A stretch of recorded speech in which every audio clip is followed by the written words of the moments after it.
Welcome to Focus Mind. Just for a few seconds. Just for a few seconds. And then he turned around and he looked at me. And he said, I'm hungry. You want to go for lunch? And I said, well, sure. I said, we can go for lunch. But I said, I thought you invited me here to pray for rain. And this is when he turned and looked at me.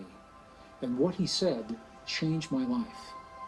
It changed my perspective and the way I think about my relationship to the world. I'm going to share it with you. Maybe it'll change yours as well. Here's what he said. I said, I thought you prayed for rain. And he said, no. He said, if I prayed for rain, rain could never happen. Because the moment we ask for something to happen in this world, in the asking for, we are affirming that it does not exist now. And we invite you to think about that. When we ask the universe for something, we are implying that whatever we're asking for, or asking about, or asking to appear, or asking to happen, is not present in the moment. And in that way, we are actually affirming in the field the very thing that we were hoping to change. I hope that makes sense. The quantum field that we talked about in the last episode, if you recall, it is the container for all things. It is the bridge between us and the world, between what happens in here and what happens out there. And it is the mirror in our world for what we claim to be true in our hearts. So if you think about that, it makes perfect sense. If you're asking for rain, as I thought my friend David was going to do, if he asks that, then the field interprets that as him asking for no rain, because the rain's not there. So I looked at him and I said, David, if you didn't pray for rain right now, what did you just do? And he said, when I closed my eyes, he said, I felt the feeling as if the rain has already happened. I felt the feeling of what it feels like, he said, to stand in my Pueblo village with my naked feet in the mud. And the mud is there because there's been so much rain. He said, I smelled the smells of what it smells like when the rain rolls off of the earthen walls of our Pueblo homes. He said, I felt the feeling of what it feels like when I walk through the fields of corn that are this high against my naked chest, and they're this high because there's been so much rain. He said, I felt the feeling of what it feels like when my prayer is already answered. And then I gave thanks for what has already happened. He said, in those few seconds, I felt the feelings and I gave thanks for the rain that has already occurred.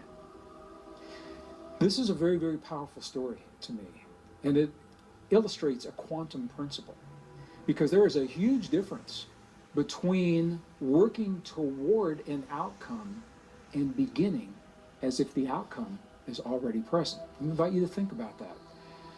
When I was a young boy growing up in a rural community in northern Missouri, I spent a lot of time working in a farm environment, in a rural environment, baling hay, mending fences, training bird dogs, feeding cows, all those kinds of things. I'd get cuts and bruises on my hands, my legs all the time. I remember my mom would always say to me, and it was very well intentioned, but she'd say, the healing will happen slowly over a long period of time. She said, it'll heal a little bit today, a little bit tomorrow, a little bit the next day, until pretty soon it's all gone. And if we embrace that, if we think that way, if we accept that, that is precisely the way the healing happens. This is a linear way of thinking about the world. And I'm not saying it's right, wrong, good, or bad, because there are times in our lives we definitely want to think linear, okay? Definitely want to think linear. When you're putting together, if you're working on an assembly line at an auto factory and you're putting together the car that I might drive later in that year, I want you to be linear. I want you to do everything step by step by step, working toward the goal. When the scientists designed the space shuttle to take, or the Apollo capsules to take a human to the moon and back, it was a linear process, step by step, each one building on the last. So I'm making a distinction here. There are times when it's good to think linear and good to act in a linear way.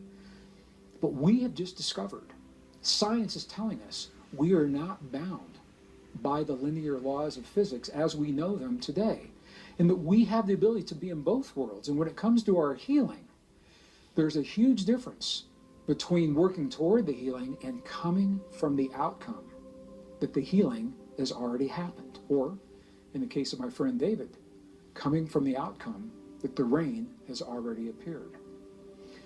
Well, we went into the nearest town, Taos, New Mexico. We had lunch that day.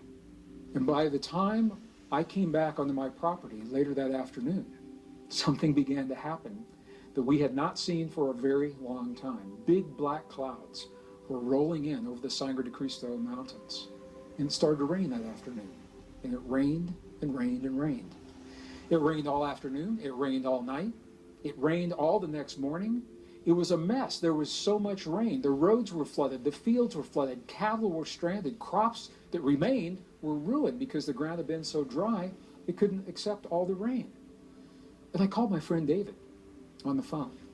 And I said, David, this is a mess. I said, what in the world is going on? I said, it has rained since I saw you yesterday afternoon. It hasn't stopped. And he was quiet just for a moment. And then he said to me on the phone, he said, Greg, that's the part of the prayer that the elders could never describe to me. They couldn't tell me how to stop the rain. They told me how to get it started, but I never learned how much to make and when to tell it to stop. So I'm sharing this story now for a couple of reasons.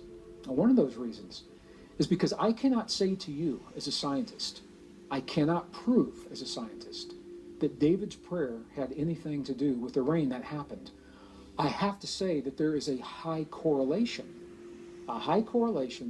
between the time that prayer was offered and when the rain happened, a rain that had not happened in that way for 5 years previous. We have to say as a scientist, there's a high correlation because science is not at the place yet where they can embrace the mechanism, the cause, and the effect. Well, I watched the news that night. In that part of New Mexico, we're able to pull in the TV stations from parts of Colorado, southern Colorado, and parts of northern New Mexico. I remember the weatherman on the Colorado station, and he showed the weather map, and he showed a low-pressure system coming across northern Colorado, and right about the time of Denver, this low-pressure system dropped and made a loop right around northern New Mexico where we were and came right back up, and that low pressure is what brought the rain. Now, I remember the weatherman. He stepped back and he looked at that very unusual looking pattern where the pressure system just dropped. And all he said was, huh. That was all he said because he couldn't explain what was happening. So I'm sharing this with you from a perspective of everyday life, indigenous traditions, what they have learned in their lives, and how they apply quantum principles without using that term in a very real way in their lives.